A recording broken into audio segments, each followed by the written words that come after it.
that doesn't need to happen. You don't need to add that extra problems to your daily life. Hey friends, welcome back to my channel. Today I want to talk about how I improved my negative self-talk and steps that I think would be helpful for everybody. One of the things I came to realize really early on is I look like the dad from that Christmas movie, the original Grinch with the hair. Anyways, so I wanted to talk about what makes you a different person. My sister is 5 feet tall, I'm 5'8", and she has brown hair and really curly hair, and she's overall just really gorgeous. When I was going to high school, I always had to deal with her being the pretty sister. I kind of assumed that I was just the ugly sister because all the boys, even the guys in my grade who are 2 years below her, were asking me for her phone number.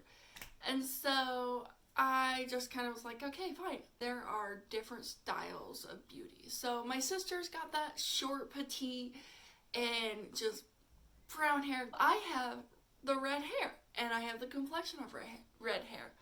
So if I set my standard to her, I'm already going to be too tall. I tried dyeing my hair dark once, and it doesn't look good with my complexion. Like, I'm a little bit tan right now, but it makes me look very pasty. What I came to realize is there's a part inside of you that makes you different.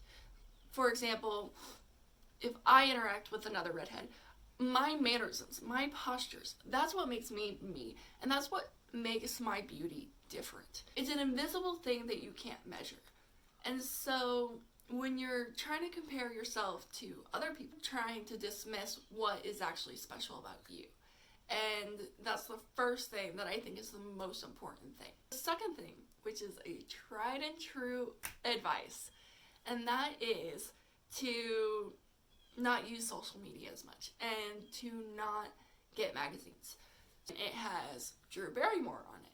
And I love Drew Barrymore, she's cute. But the more I have that magazine on the table, and every time I walk by and it's the same image, it's just her perfectly clear skin and whatnot, I don't need that magazine to be shouting at me from the coffee table as I walk by first thing in the morning saying, look how pretty Drew Barrymore is. That's not what I need.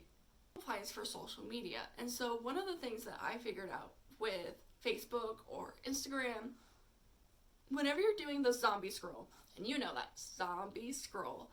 So with the zombie scroll, I keep an awareness of how my mood is and how I'm feeling.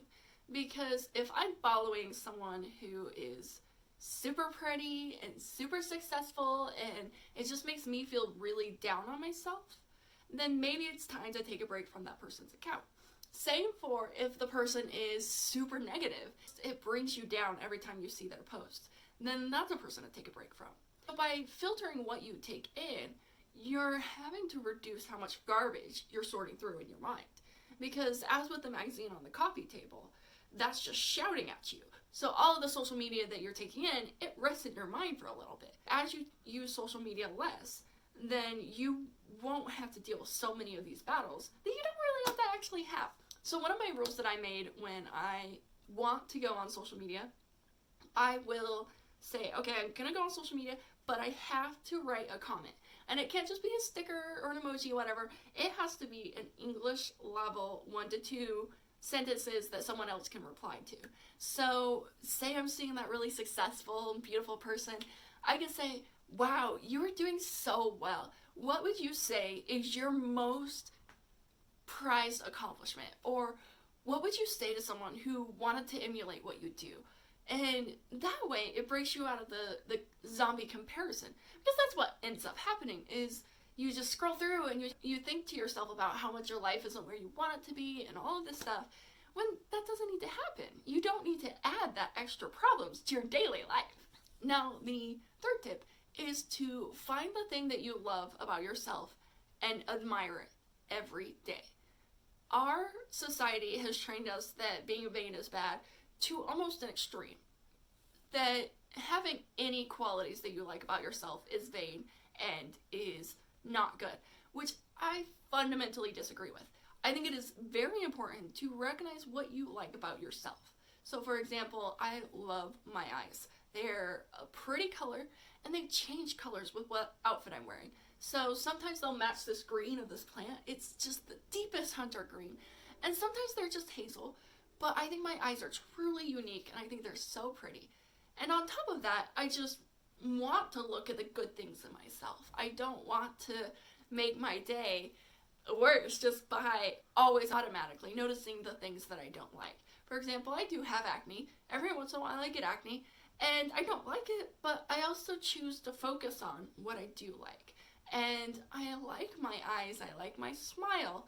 And so recognizing how often you focus on the positive things about yourself really makes an effect on your negative self-talk.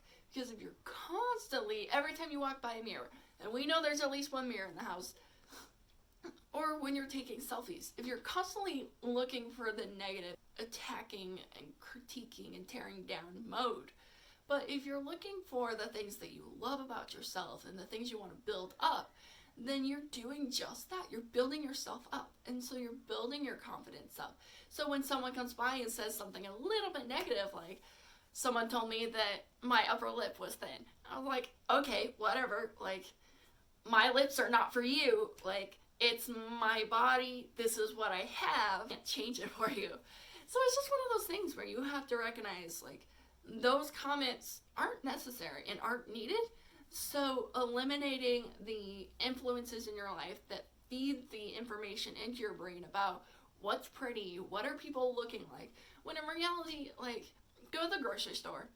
I challenge you to do this. Go to the grocery store and look at all the people. Look at their faces, look at their clothes, look at their hair, and look at how real they are.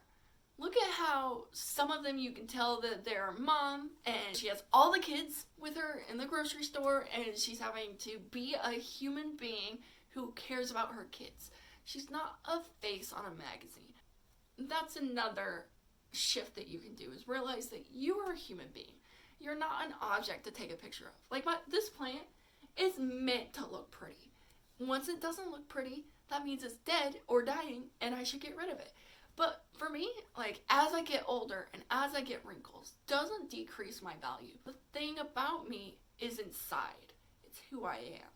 So I really hope that helped you.